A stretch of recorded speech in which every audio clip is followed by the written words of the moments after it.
Sedikit bergeser dari pusat pemerintahan Kabupaten Bogor, terselip cerita turun-menurun yang tersaji di Kampung Sangkali RT 3/3, Desa Sukahati, Kecamatan Citerep, Kabupaten Bogor.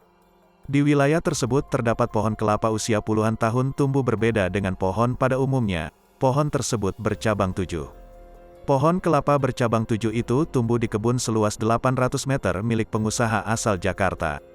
Pengurus kebun, warga Kampung Sangkali RT 3/3, Ajit, 56, mengungkapkan bahwa pohon kelapa ini sudah ada sejak puluhan tahun silam.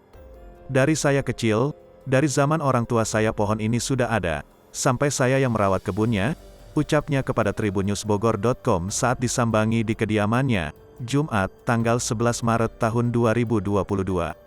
Mulanya, pohon kelapa ini tumbuh layaknya seperti pohon kelapa pada normalnya. Pada tahun 1990, terjadi fenomena aneh.